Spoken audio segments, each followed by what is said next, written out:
नमस्कार सभी दर्शकों का स्वागत है आज के इस लाइव कार्यक्रम में। मेरा नाम है पूर्णिमा शर्मा और आज हम आपसे लाइव जुड़े हैं इस चर्चा में और हम बात करने जा रहे हैं कि अफ्रीकन यूनियन के G20 में शामिल होने का क्या मतलब है। और जब भारत में न्यू दिल्ली में अफ्रीकन यूनियन को शामिल कर लिया गया है G20 में, तो इसके क्या मायने हैं, क्या मैसेज जा रहा है इससे। जो 55 देशों का एक ब्लॉक है अफ्रीकन यूनियन, उसको क्या मैसेज जा रहा है इसके जरिए। भारत जिस तरह से ग्लोबल साउथ का एक अगुवा देश अ, और किस तरह से वो एक लीडर के तौर पर अपने आप को साबित कर रहा है, किस तरह से इससे पूरी दुनिया में किस तरह का मैसेज जा रहा है।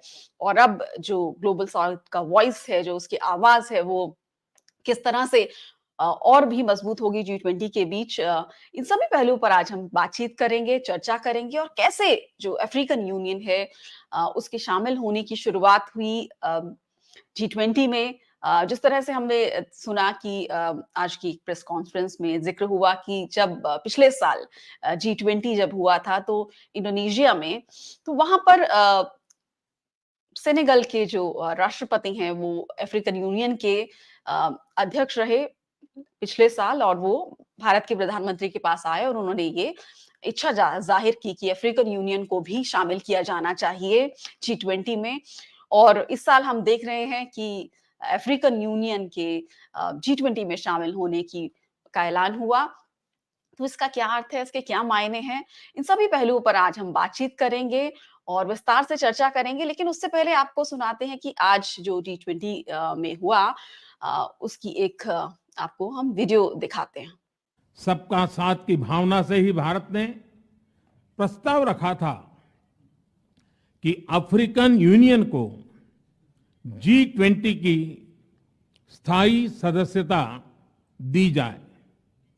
मेरा विश्वास है कि इस प्रस्ताव पर हम सबकी सहमति है।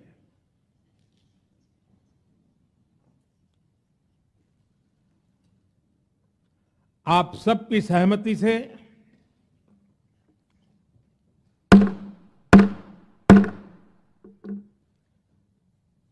आगे की कार्रवाई शुरू करने से पहले मैं अफ्रीकन यूनियन के अध्यक्ष को G20 के स्थायी सदस्य के रूप में अपना स्थान ग्रहण करने के लिए आमंत्रित करता हूं।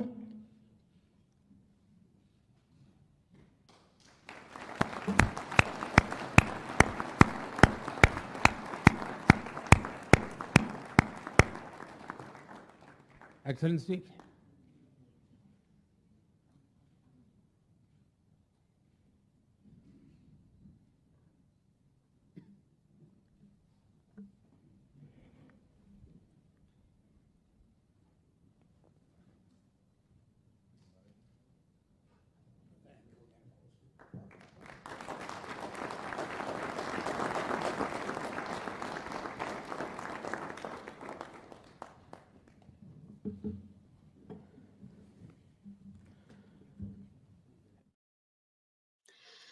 तो जिस तरह से आज G20 की बैठक में, समिट में ऐलान हुआ कि अफ्रीकन यूनियन को G20 में शामिल करने का, यानी G20 से G21, इस पर बातचीत करने के लिए हमारे साथ बेहद खास मेहमान जुड़ गए हैं। हमारे साथ मौजूद हैं प्रोफेसर आनंद प्रधान। स्वागत है प्रोफेसर आनंद प्रधान आपका इस चर्चा में। शुक्रिया। तो आपसे हम समझना चाहेंगे कि अफ्रीकन यूनियन के G20 में शामिल होने का क्या मतलब है। इससे जो 55 कंट्रीज का ये ब्लॉक है अफ्रीकन यूनियन, इसको क्या मैसेज जा रहा है। और भारत जिस तरह से ग्लोबल साउथ का एक अगुवा देश, एक लीडर के तौर पर खुद को स्थापित करने की कोशिश कर रहा है, तो उसको कितनी मजबूती मिल रही है। साथ ही जो अफ्रीकन कंट्रीज हैं वो हमारे लिए क्यों इम्पोर्टेंट है। एक तरफ हम देखते हैं कि अमेरिका की भी नजर है उन पर, चीन की तो है ही, और किस तरह से जो वेस्टर्न कंट्रीज हैं, किस तरह के रिसोर्सेज हैं अफ्रीका के पास, और क्या बात है जो अफ्रीका को इतना महत्वपूर्ण बनाती है।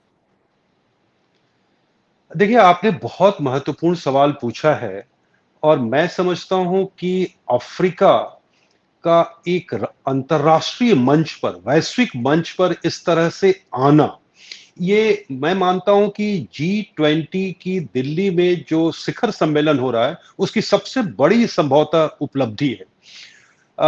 इस मायने में ये सबसे बड़ी उपलब्धि है कि पहली बार आप यूं कहें कि पिछले 150-200 सालों के इतिहास में अफ्रीका एक तरह से अंतर्राष्ट्रीय वैश्विक मंच पर बराबरी की हैसियत से दुनिया की जो 20 बड़ी अर्थव्यवस्थाएं हैं, उनकी उनके साथ टेबल शेयर करने जा रहा है। तो वो G20 का G21 होना एक तरह से वो स्थायी मेंबर के रूप में आ रहा है। अफ्रीकन यूनियन जिसमें करीब 55 देश हैं, वो दूसरा ऐसा ब्लॉक है, और कहिए कि कॉन्टिनेंटल ब्लॉक है, एक महादेश है, एक महाद्वीप का पूरा ब्लॉक है जो इसमें शामिल होने जा रहा है यूरोपियन यूनियन के बाद। तो एक तरह से यूरोपियन यूनियन जो एक संघ के रूप में, जैसा कि आप जानती हैं कि G20 में यूरोप के 5 देश और प्लस यूरोपियन यूनियन एक सदस्य के रूप में, स्थायी सदस्य के रूप में इसके साथ हैं। अब अफ्रीकन संघ भी जो एक तरह से 55 देशों का ब्लॉक है, अफ्रीका से केवल एक दक्षिण अफ्रीका इसका अब तक सदस्य था, और इसके आने से अफ्रीका के उस महत्व का पता चलता है, उस राजनीतिक महत्व का पता चलता है, उस भू राजनीतिक जो नए बदलाव हो रहे हैं, दुनिया में जो बहुपक्षीयता बढ़ रही है, उसका एक तरह से मैं समझता हूं कि ये एक बहुत बड़ी शुरुआत है। तीसरी बात मैं ये कहूंगा कि एक तरह से जो मल्टीलैटरल लेवल पर, यानी बहुपक्षीयता के स्तर पर अफ्रीका का इस तरह से उभर करके आना और भारत के इस सम्मेलन में उभर करके आना, जो भारत में G20 का सम्मेलन हो रहा है, उसमें उसको ये मंच मिलना, एक तरह से जो साउथ साउथ कोऑपरेशन, यानी दक्षिण की एकता, दक्षिणी गोलार्ध के देशों की जो एकता है, जिसमें अफ्रीका भी है, एशिया के बहुत सारे देश हैं, लैटिन अमेरिका है, इन सारे देशों की जो एकता के एक प्रतीक के रूप में अफ्रीकन यूनियन का इस संघ में आना बहुत महत्वपूर्ण है। चौथी चीज जो मैं कहना चाहता हूं कि क्यों यह महत्वपूर्ण है अफ्रीका का इस मंच पर, वैश्विक मंच पर इस तरह से आना। देखिए, आज अफ्रीका की आबादी 1.3 अरब है, और इसका मतलब यह है कि अफ्रीका दुनिया के की जो पूरी आबादी है उसका 17% वहां है, 17% अब ये अनुमान है, खुद संयुक्त राष्ट्र संघ का अनुमान है कि अगले करीब 20-25 सालों में, यानी 2050 तक अफ्रीका की जनसंख्या बढ़ करके दुनिया की 25% हो जाएगी, और दुनिया की जो सबसे युवा आबादी होगी वो अफ्रीका में होगी। अफ्रीका एक ऐसा महाद्वीप होगा, दुनिया के और सभी महाद्वीपों में, महादेशों में आप कह लीजिए, जहां एक तरह से वृद्धों की, अधेड़ लोगों की संख्या बढ़ रही होगी, अफ्रीका में सबसे ज्यादा युवा होंगे, एक तरह से वर्किंग फोर्स सबसे ज्यादा महत्वपूर्ण होगा। और जो पांचवी सबसे महत्वपूर्ण बात है कि अफ्रीका एक तरह से उन खनिजों के मामले में जो आने वाले सदी के लिए सबसे महत्वपूर्ण है, जो रिन्यूएबल एनर्जी के लिए, इलेक्ट्रिक कार के लिए, एक क्लाइमेट चेंज का जो सवाल हमारे सामने है, दुनिया जिस तरह से गर्म हो रही है और उसको रोकने की कोशिश करना है, और उसमें इलेक्ट्रिक कार की बात चल रही है, इलेक्ट्रिक व्हीकल्स की बात चल रही है, रिन्यूएबल एनर्जी की बात चल रही है, उसके लिए जो सबसे ज्यादा जरूरी मिनरल्स हैं, जैसे कोबाल्ट है, तो वो उसकी जो वो सारे मिनरल्स हैं उसका 30% अकेले एक तरह से कहिए तो अफ्रीका के देशों में है, और अफ्रीका में भी कुछ देशों के पास है। तो इसके कारण एक तरह से अफ्रीका को लेकर के एक नया स्क्रैम्बल, जिसको कहते हैं, इकोनॉमिस्ट मैगजीन ने कोई 3 साल पहले एक कवर स्टोरी छापी थी, new scramble for Africa. Africa के लिए एक नई होड़ शुरू हो गई है, अफ्रीका को अपने साथ रखने की होड़ शुरू हुई है, और इस रूप में अफ्रीका का एक अंतर्राष्ट्रीय मंच पर इतनी मजबूती से आना, और उसमें भारत की भूमिका निश्चित तौर पर बहुत महत्वपूर्ण रही। पिछले 1 साल के अंदर जिस तरह से इसमें गतिविधियां चली हैं, और उसके कारण प्रधानमंत्री ने जून में एक चिट्ठी लिखी G20 के सभी देशों को, और देखिए सितंबर में अफ्रीकन यूनियन एक स्थायी सदस्य के रूप में, ऑब्जर्वर स्टेटस में नहीं, स्थायी सदस्य के रूप में G20 में शामिल होने जा रहा है। ये एक बहुत बड़ी घटना है इस शिखर सम्मेलन की जो दिल्ली में हो रहा है। जी, भारत की बहुत बड़ी उपलब्धि है और नई दिल्ली में हुआ ये बहुत बड़ी बात है और जिस तरह से अफ्रीका को एक अंतर्राष्ट्रीय मंच अफ्रीकन यूनियन शामिल हुआ है एक अंतर्राष्ट्रीय मंच पर, इतने बड़े मंच पर जहाँ दुनिया के सबसे ताकतवर देश मौजूद हैं। तो ये एक बड़ी बात है और भारत की इसमें बड़ी भूमिका होना ये ज़ाहिर तौर पर अफ्रीकन कंट्रीज़ को एक बड़ा मैसेज दे रहे हैं कि भारत किस तरह से उन्हें आगे लाने में एक बड़ी भूमिका निभा सकता है। प्रोफेसर आनंद प्रधान। बिल्कुल आपने ठीक कहा कि भारत और अफ्रीका का जो संबंध है वो एक तरह से कूटनीतिक संबंध भी है। जी, हम दोनों मतलब भारत भी और अफ्रीका के भी ज्यादातर देश कहिए कि 19वीं और 20वीं शताब्दी में जो यूरोपियन ताकतों के एक तरह से उपनिवेश रहे। अफ्रीका भी एक तरह से जर्मनी का, फ्रांस का, हॉलैंड का, इस तरह के देशों का, स्पेन का एक तरह से उपनिवेश था और उस औपनिवेशिक शक्तियों के खिलाफ लड़ करके हम आजाद हुए। तो एक तरह से भारत कई मामलों में अफ्रीका के तमाम देशों के साथ बहुत नजदीकी संबंध महसूस करता है और अफ्रीकी देश भी ये महसूस करते हैं। दक्षिण अफ्रीका हो, नामीबिया हो, घाना हो, नाइजीरिया हो, ऐसे बहुत सारे देशों में जो स्वतंत्रता की लड़ाई चली उपनिवेशिक शासन के खिलाफ, भारत ने उनको मदद की, उनके साथ खड़ा रहा। चाहे वहां अपार्थाइड का मामला हो, यानी जो रंग भेद का सवाल था, उसमें भी भारत ने हमेशा साथ दिया। मतलब ये आप याद करिए कि दक्षिण अफ्रीका में गांधी गए, वहां से ये संबंध जिस तरह से हमारे राजनीतिक सांस्कृतिक संबंध बने। आपको एक चीज और महत्वपूर्ण बताऊं, भारत की जो फिल्में हैं वो जी, अफ्रीका में बहुत लोकप्रिय हैं। तो एक तरह से भारत का जो सॉफ्ट पावर है वो भी बहुत महत्वपूर्ण है। और तीसरी जो महत्वपूर्ण बात है कि इस कूटनीतिक और सॉफ्ट पावर के साथ साथ जो हमारे जो सांस्कृतिक संबंध हैं, जो राजनीतिक संबंध हैं, चौथी जो महत्वपूर्ण चीज है वो ये है कि भारत का जो आर्थिक रिश्ता है वो भी अफ्रीका के देशों के साथ मजबूत हो रहा है और इस मामले में मजबूत हो रहा है। 2006 में जो अफ्रीका के 3 सबसे बड़े ट्रेडिंग पार्टनर्स थे, उसमें जी, अमेरिका नंबर 1 पर था, चीन दूसरे पर था, फ्रांस तीसरे पर था। 2018 आते आते 16-18 आते आते भारत दूसरे नंबर पर पहुंच गया। चीन ये बात सही है कि चीन आज नंबर 1 है और बहुत आगे है अफ्रीकी देशों से ट्रेडिंग के मामले में, लेकिन भारत भी एक तरह से काफी नजदीक पहुंच चुका है। करीब $98 बिलियन का हमारे बीच ट्रेडिंग हो रही है। भारत की कई कंपनियां वहां निवेश कर रही हैं। एक निवेशकों के मामले में अगर आप कहिए पूंजी निवेश के मामले में तो भारत अफ्रीका का 7वां सबसे बड़ा निवेशक देश है। तो एक तरह से भारत का जो इंटरेस्ट है उसमें बढ़ता जा रहा है और जो डिफेंस के मामले में, कूटनीतिक मामलों में भी हमारी उनके साथ नजदीकी ज्यादा है। तो ये कई ऐसे पहलू हैं क्योंकि हमारे लिए जो स्ट्रेटेजिक महत्व है, रणनीतिक महत्व है, हिंद महासागर और में भारत और अफ्रीका के कई देश एक तरह से हम शेयर करते हैं। तो ये स्ट्रेटेजिकली भी हमारे लिए बहुत महत्वपूर्ण इलाका हो रहा है। दुनिया भर की जो ट्रेडिंग होती है उसके लिए भी एक बहुत महत्वपूर्ण रास्ता है। आप जानती है स्वेज कैनाल होकर के ये जाती हैं। तो इसमें एक तरह से भारत की भूमिका और भारत की दिलचस्पी बढ़ती जा रही है अफ्रीका में और मैं समझता हूं ये बिल्कुल सही फैसला है। भारत को अफ्रीका के देशों के साथ खड़ा रहना चाहिए। भारत अफ्रीका के साथ एक बहुत सांस्कृतिक राजनीतिक नजदीकी महसूस करता है। अफ्रीकी देश भी ये महसूस करते हैं और हमने अफ्रीका में बहुत लंबे समय से इन्वेस्ट किया है। आपको मैं बताऊं कि मैं तो खुद एक ऐसे संस्थान में पढ़ाता हूं जहां बहुत सारे अफ्रीकी विद्यार्थी आईटेक प्रोग्राम के जरिए आते हैं। ये आईटेक प्रोग्राम जो है एक तरह से Indian economic and technical cooperation programme है जिसमें अफ्रीका के बहुत सारे देशों से तरह तरह के पाठ्यक्रमों में वहां के विद्यार्थियों को पढ़ने के लिए यहां पर वजीफे दिए जाते हैं, उनको स्कॉलरशिप दी जाती है। तो एक तरह से भारत का इंटरेस्ट अफ्रीका में और अफ्रीका के रिसोर्सेज को देखते हुए बहुत महत्वपूर्ण है।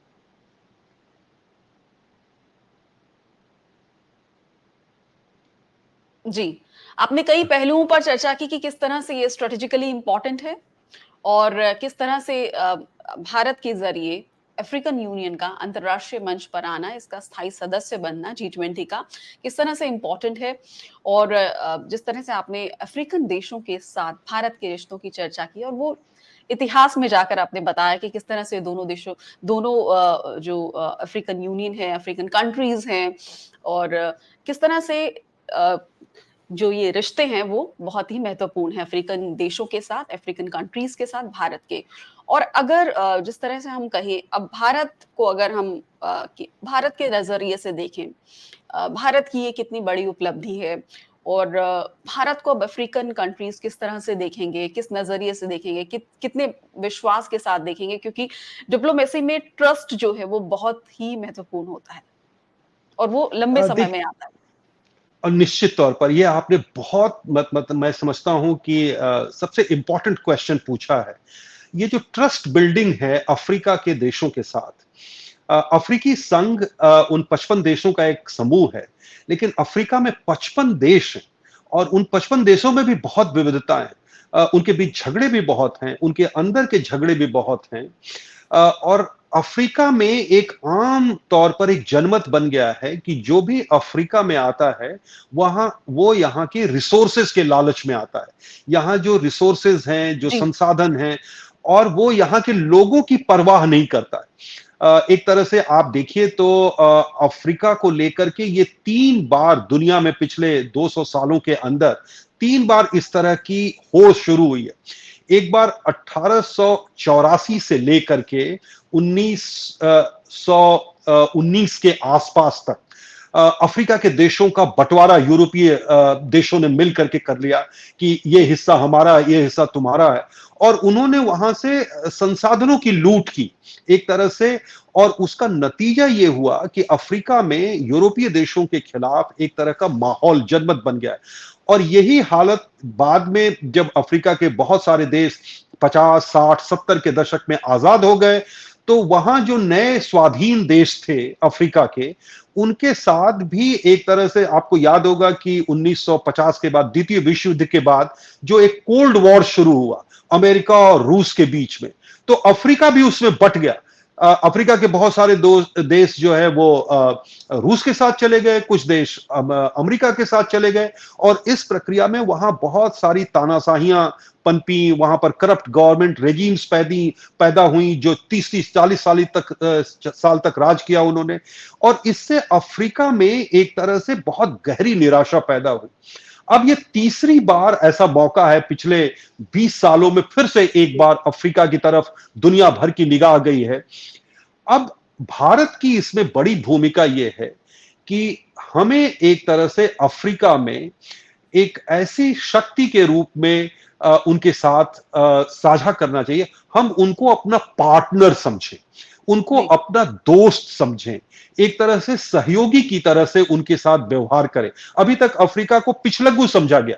दुनिया की जो बड़ी ताकतें हैं उन्होंने उसको अपना एक तरह से किचन गार्डन की तरह समझा कि पिछवाड़े का जो किचन गार्डन है उसमें वो आप हमारे साथ हैं, उनको एक तरह से अपने पिछलग्गू की तरह इस्तेमाल किया। आज अफ्रीका उसके लिए तैयार नहीं है। वो देखिए अभी जो यूक्रेन रूस युद्ध हो रहा है और उसमें अमेरिका और वेस्ट की ताकतें एक तरफ, रूस और चीन और कई दुनिया की और ताकतें एक तरफ, उसमें अफ्रीका के देशों ने भारत की तरह ही बिल्कुल एक तरह से कहा कि हम न्यूट्रल रहेंगे, हम इसमें किसी के साथ नहीं जाने वाले। उन्होंने कहा कि लड़ाई बंद होनी चाहिए, जैसे भारत ने कहा कि लड़ाई बंद होनी चाहिए, इसमें किसी के साथ हम खड़े होने की बात नहीं है, दुनिया में अब युद्धों से समाधान नहीं होगा। और उन्होंने एक तरह से एक मामले में एब्सटेन किया। तो ये बताता है कि डिप्लोमेटिकली और पॉलिटिकली भारत और अफ्रीका के देशों में काफी हद तक सहमति है, काफी मामलों में हम एक साथ खड़े हैं। और ये एक ऐसी बात है जो अफ्रीका के देशों के साथ जो हमारी दोस्ती है, हम उसको एक तरह से अपने सॉफ्ट पावर के जरिए अपनी, और इसीलिए मैं मानता हूं कि पीपल्स टू पीपल्स एक तरह से कांटेक्ट बढ़ाया जाना चाहिए। भारत के विश्वविद्यालयों में, भारत के इंडस्ट्रीज में अफ्रीका के देशों से ज्यादा लोगों को बुलाना चाहिए, भारत को वहां निवेश करना चाहिए। वहां जैसे अभी आपने पिछले दिनों सुना होगा कि भारत ने आईआईटी का एक कैंपस तंजानिया में खोला है। तो इस तरह के और भी हमें फैसले करने चाहिए। अफ्रीका हमारे लिए हमको अफ्रीका के लोगों को यह बताना है कि हम आपके केवल मिनरल्स के लिए नहीं आ रहे हैं, हम आपके केवल संसाधनों के लिए नहीं आ रहे हैं, हम आपके साथ दुनिया में जो एक सस्टेनेबल डेवलपमेंट है, डेवलपमेंट का जो आपका सपना है, सपना है, हम भी चाहते हैं कि एक इंक्लूसिव डेवलपमेंट हो और उसमें हम दोनों मिलकर के पार्टनर की तरह काम करेंगे। तो मुझे लगता है कि एक पब्लिक ओपिनियन वहां जीतना, पब्लिक ओपिनियन अपने फेवर में करना, अपने सॉफ्ट पावर का इस्तेमाल करना, भारत को ये करना पड़ेगा। और देखिए, अफ्रीका में इस समय काफी एक तरह से खींचतान शुरू हो गई है। मैं आपको एक छोटा सा आंकड़ा दूं जो इकोनॉमिस्ट मैगजीन ने 2019 में दिया था कि जी। पिछले कुछ सालों में एक तरह 2010 से 2016 के बीच में अफ्रीका में 320 नई एम्बेसीज खुली हैं। मतलब अफ्रीका में 55 देश हैं, उसमें भारत के भी सभी देशों में एम्बेसीज नहीं है अभी तक, जबकि हमने पिछले कुछ सालों में वहां पर 19 नई एम्बेसीज खोली हैं, नए दूतावास खोले हैं। तो एक तरह से अफ्रीका में दिलचस्पी बढ़ रही है और एक तरह से अफ्रीका एक नया अखाड़ा भी बन रहा है। चिंता की बात यह है, भारत को इससे सतर्क रहने की जरूरत है कि एक नया अखाड़ा बन रहा है दुनिया की बड़ी ताकतों के बीच संघर्ष का। एक तरफ अमेरिका है, यूरोपीय संघ है, एक चीन भी उसमें एक बहुत बड़ा पार्ट, मतलब एक तरह से खिलाड़ी बन गया है, रूस भी एक नया खिलाड़ी बन करके उभर रहा है। और आपको और भी बताऊं कि छोटी छोटी ताकतें भी, तुर्की वहां पर एक तरह से एक नए ताकत के रूप में वहां पर उभरने की या घुसने की कोशिश कर रहा है, ईरान वहां कोशिश कर रहा है, सऊदी अरेबिया कोशिश कर रहा है। तो एक तरह से एक बड़ा अखाड़ा बनता जा रहा है। वहां भारत को गांधी के मूल्यों के हिसाब से, जो गांधी ने एक रास्ता दिखाया था वहां कि हम उनके साथ बराबरी का व्यवहार करेंगे, वो हमारे भाई की तरह से हैं। हम दोनों ने औपनिवेशिक सत्ताओं का एक तरह से आप कहिए शोषण भुगता है और हम दोनों एक तरह से विकासशील देश है। हम चाहते हैं कि दुनिया हमारी तरफ ध्यान दे। जैसे जो अफ्रीका के सवाल हैं वो हमारे भी सवाल है। जैसे अफ्रीका ये कह रहा है कि आप हमारे यहां से मिनरल्स मत ले जाइए, आप कच्चा माल मत ले जाइए, आप हमारे यहां ही इन्वेस्ट करिए, हमारे यहां ही प्रोडक्ट्स बनाइए। अफ्रीका के देशों का बहुत ज्यादा जोर है। भारत भी क्या कह रहा है कि मेक इन इंडिया, आप हमारे यहां से केवल आयरन ओर ले जाने के लिए, तांबा ले जाने के लिए, बॉक्साइट ले जाने के लिए मत आइए, आप यहां इन्वेस्ट करिए। तो मुझे लगता है कि ये म्यूचुअल रिस्पेक्ट और म्यूचुअल फ्रेंडशिप पर आधारित एक दूसरे के हितों का ध्यान में रख करके उनको बराबरी का सम्मान देते हुए जो रिश्ता हम बना रहे हैं वो एक लॉन्ग टर्म रिश्ता है और इसका एक लंबा फ्यूचर है।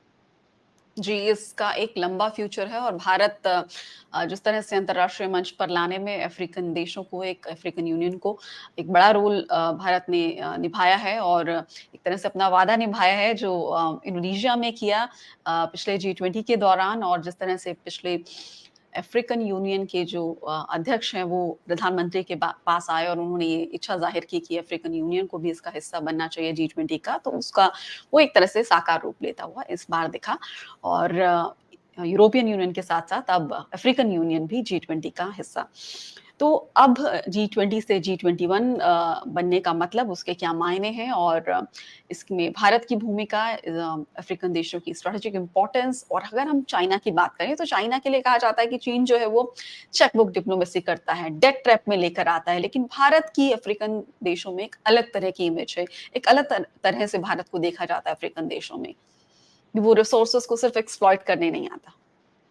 हाँ, ये एक खास करके चीन को लेकर के एक दुनिया भर में और खास करके अफ्रीका में एक ये सवाल है कि कहीं जिस तरह से चीन इन्वेस्ट कर रहा है वहां के इंफ्रास्ट्रक्चर में, और वो इंफ्रास्ट्रक्चर जो जरूरी है अफ्रीका के लिए, लेकिन उसकी जो कंडीशंस हैं, उसकी जो शर्तें हैं, वो कहीं ऐसा तो नहीं है कि जैसे यूरोपीय देशों ने एक जमाने में किया था उसी तरह का नव औपनिवेशिक इन्वेस्टमेंट है और अफ्रीकी देशों को एक तरह के डेब्ट ट्रैप में या कर्ज जाल में फंसा देगा, क्योंकि अफ्रीकी देश पहले से ही कर्ज जाल में। आप जैसा जानते हैं कि अफ्रीकी देशों की काफी लंबे समय से मांग है, या कहिए कि जो साउथ साउथ कोऑपरेशन है उसकी एक लंबे समय से मांग है कि अफ्रीकी देशों पर जो ये कर्ज का जाल है उसको कम किया जाए, या उसको कुछ दिनों के लिए माफ किया जाए या कुछ दिनों के लिए टाला जाए। अफ्रीकी देशों में ये भी एक बहुत एक तरह से भाव है कि जैसे देखिए पिछले दिनों जब महामारी आई तो महामारी के दौरान दुनिया के जितने अमीर देश हैं उन्होंने वैक्सीन अपने पास कब्जे में कर ली। अफ्रीका भी उसकी मार झेल रहा था, लेकिन के साथ कोई भी वैक्सीन शेयर करने के लिए तैयार न था। जहां अमीर देशों में तीसरी बार और चौथी बार वैक्सीन लग रहा था, अफ्रीका के बहुत सारे देशों में वैक्सीन नहीं लग पाया। तो उस समय भारत ने आगे बढ़कर के अफ्रीका के कई देशों को वैक्सीन सप्लाई की। तो एक मायने में भारत को वो बहुत महत्वपूर्ण और एक बहुत आदर से देखते हैं, भारत के साथ अपना एक करीबी संबंध महसूस करते हैं। और चीन ने जो पिछले कुछ सालों में किया, इसमें कोई दो राय नहीं कि चीन ने अफ्रीका में पहले शुरुआत कर दी। सबसे पहले उन्होंने करीब 2000 के आसपास, इस मामले में उसको एक एडवांटेज है। जब अफ्रीका को सबसे ज्यादा जरूरत थी तो ज्यादातर दुनिया के देश सामने नहीं आए, उस समय चीन ने वहां पर निवेश बढ़ाना शुरू जी। किया। और आज यही कारण है कि चीन जो है, उसका जो सालाना व्यापार है अफ्रीका के साथ, वो करीब 282 बिलियन डॉलर के आसपास है। तो आप उससे अंदाजा लगा सकती हैं। और इस समय अफ्रीका का सबसे बड़ा निवेशक है दुनिया, खास करके अफ्रीका के ज्यादातर देशों में उसने निवेश किया है इंफ्रास्ट्रक्चर में। यहां तक कि जो आदिस अबाबा में अफ्रीकी संघ का, अफ्रीकी यूनियन का जो हेडक्वार्टर है, उसकी बिल्डिंग तक चीन ने बनाई है। तो चीन का वहां काफी लंबा और काफी लंबे समय से वो इन्वेस्टमेंट कर रहा है, स्ट्रेटेजिक इन्वेस्टमेंट कर रहा है। उसके कई देशों से, करीब करीब 45 देशों से अफ्रीका में एक तरह से डिफेंस और स्ट्रेटेजिक टाइज भी हो चुके हैं। तो भारत ने थोड़ा देर से शुरू किया, 2008 के बाद एक तरह से भारत ने शुरू किया। हालांकि हमने आप कहिए 50s और 60s में अफ्रो एशियाई मित्रता और गुटनिरपेक्ष आंदोलन के दौरान भी अफ्रीका के देशों को हम साथ रखे हुए थे, लेकिन वो केवल एक राजनीतिक संबंध ज्यादा था। ये जो आर्थिक संबंध है, निवेश का संबंध है, ये पिछले डेढ़ दशक से और खास करके पिछले 15-20 सालों से ज्यादा बढ़ा है। हमें लगता है कि अभी हमें एक लंबा रास्ता तय करना है और चीन का मुकाबला करने के लिए वहां पर अभी हमें ज्यादा से ज्यादा निवेश करना होगा, पीपुल्स टू पीपुल्स रिलेशंस बढ़ाने होंगे, और साथ ही साथ एक तरह से कॉमन और शेयर्ड गोल्स के हिसाब से डेमोक्रेसी हमारी एक सबसे बड़ी ताकत है। तो एक डेमोक्रेसी के रूप में अफ्रीका में भी डेमोक्रेसी कैसे फले फूले, और वहां एक डेमोक्रेसी के जरिए जैसे जैसे अफ्रीका में एक डेमोक्रेसी मजबूत होगी, उसकी जड़ें मजबूत होंगी, मल्टी पार्टी सिस्टम आएगा और कंपटीशन बढ़ेगा पॉलिटिकल। तो मुझे लगता है कि जैसे कीनिया में, घाना में, दक्षिण अफ्रीका में एक तरह से डेमोक्रेसी मजबूत हो रही है, अफ्रीका के और देशों में मजबूत होगी। और हम वहां पर आज से नहीं, लंबे समय से आप देखिए, अफ्रीका के बहुत सारे देशों में भारत पीस कीपिंग फोर्सेस में अपनी सेनाएं भेजता रहा है। पीस कीपिंग फोर्स में हमारी बहुत बड़ी भूमिका रही है। तो मुझे लगता है कि भारत एक वहां पर एक नए सिरे से, नए तरह से वहां पर खड़ा होगा। हमें चीन के मुकाबले की तो बात नहीं है, लेकिन हम जरूर वहां पर एक नई रेखा, एक नई लंबी रेखा खींचने की हमको कोशिश करनी चाहिए।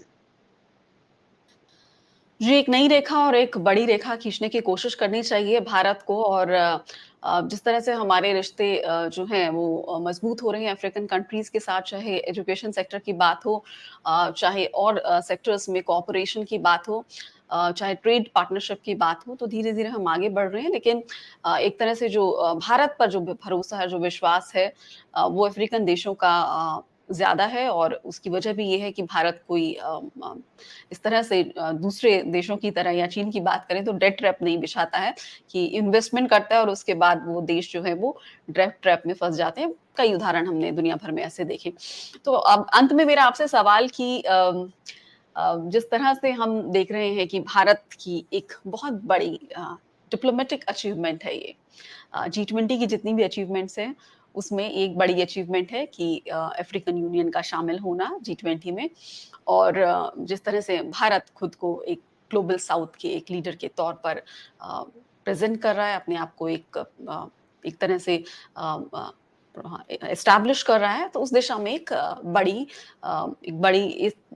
बहुत बड़ा इवेंट है ये। निश्चित तौर पर, और इसलिए भी है कि देखिए, भारत जो पिछले कुछ सालों से मांग कर रहा है, भारत ये कह रहा है कि जितने भी दुनिया के मल्टीलेटरल ऑर्गेनाइजेशंस हैं, जो बहुपक्षीय संगठन हैं, चाहे वो यूनाइटेड नेशंस हो, वर्ल्ड बैंक हो, IMF हो, अंकटाड हो, यूनेस्को हो, दुनिया में इस तरह के जितने भी संगठन हैं, WTO हो, इन सब में रिफॉर्म्स की जरूरत है, खास करके यूएन में और आईएमएफ और वर्ल्ड बैंक में रिफॉर्म की जरूरत है।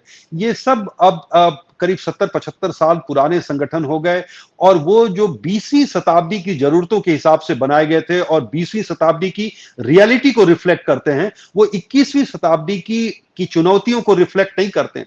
तो अफ्रीकी संघ की भी ये मांग है, अफ्रीकी देशों की भी मांग है कि उनका पार्टिसिपेशन बढ़ना चाहिए, उनको ज्यादा मंच पर मौका मिलना चाहिए, उनको भी यूनाइटेड नेशंस सिक्योरिटी काउंसिल में जगह मिलनी चाहिए। भारत की भी ये मांग है। इसी तरह से भारत और अफ्रीकी यूनियन दोनों एक और बहुत बड़ा सवाल जो 21वीं सदी का सबसे बड़े सवालों में है, वो क्लाइमेट चेंज का है। तो क्लाइमेट चेंज के खिलाफ भारत और अफ्रीका, एक तरह से कहिए हमने कोई दुनिया को ग्लोबल वार्मिंग में कोई रोल नहीं प्ले किया है। एक तरह से अफ्रीका तो केवल 3% का कंट्रीब्यूशन है, उसकी तुलना में उनको हमें कीमत ज्यादा चुकानी पड़ रही है। ज्यादा हमारे यहां सूखा पड़ रहा है, हमारे यहां ज्यादा आप देखिए तो बाढ़ आ रही है। एक तरह से अफ्रीका और भारत या कहिए कि जो साउथ के कंट्रीज हैं, उनको ग्लोबल वार्मिंग का, क्लाइमेट चेंज का बहुत नुकसान हो रहा है। तो अफ्रीका और भारत ये दोनों मांग कर रहे हैं कि जो अमीर देश हैं वो अपनी तिजोरी खोलें, ज्यादा से ज्यादा पैसा, कम से कम उन्होंने जो वायदा किया था कि हर साल वो $100 बिलियन एक तरह से खर्च करेंगे क्लाइमेट चेंज से फाइट करने के लिए, न्यू क्लीन एनर्जी के इस्तेमाल के लिए, एक तरह से क्लीन टेक्नोलॉजी और एनर्जी टेक्नोलॉजी को ट्रांसफर करने के लिए।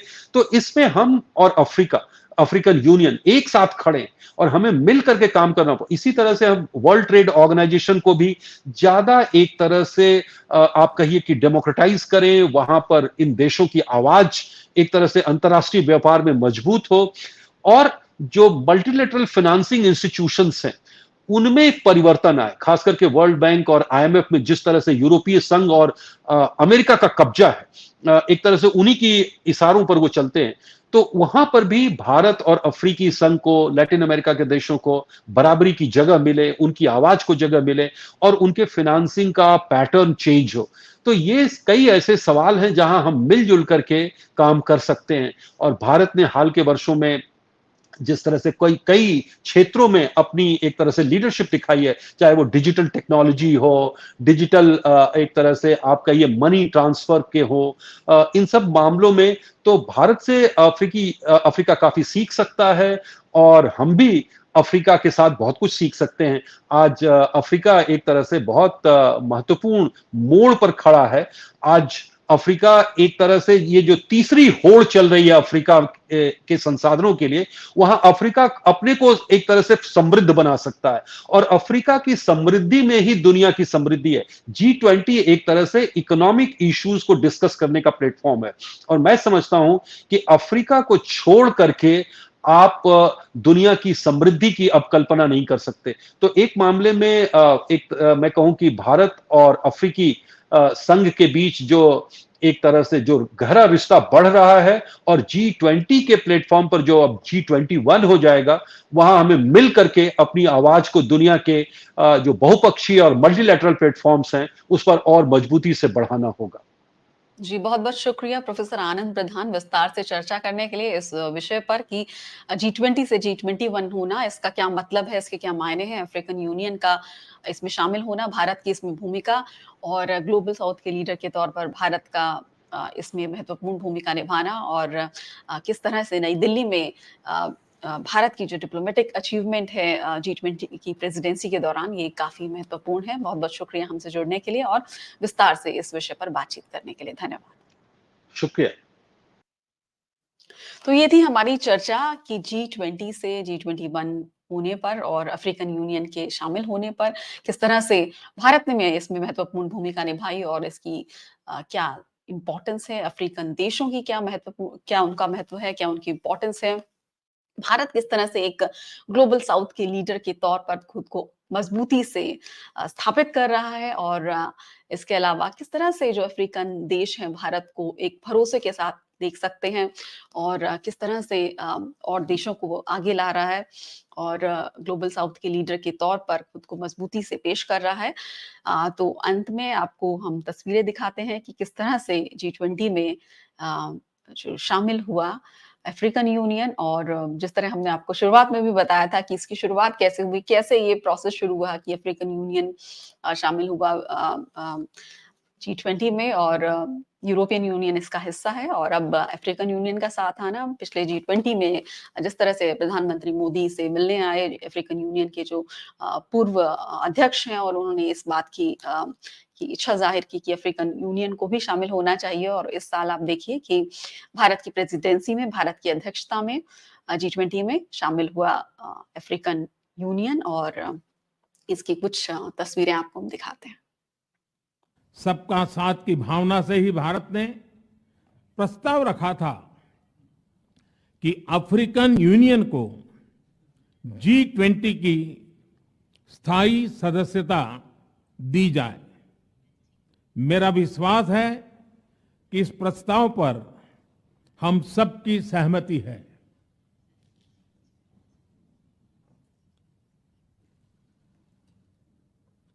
आप सबकी सहमति से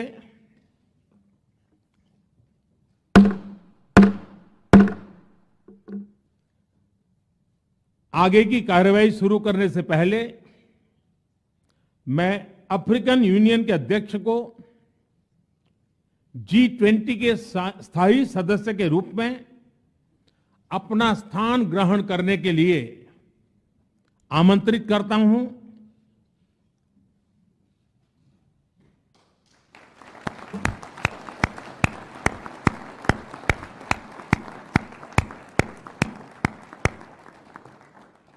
Excellency,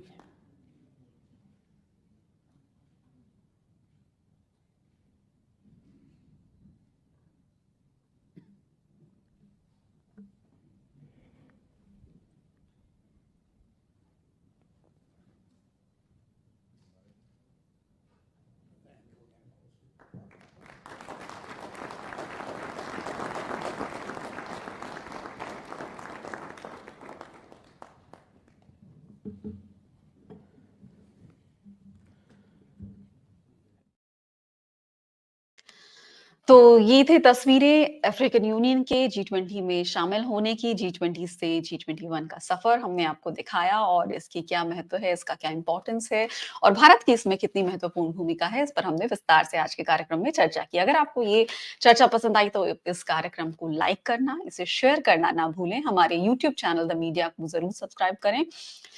इसका लिंक हम आपको अपने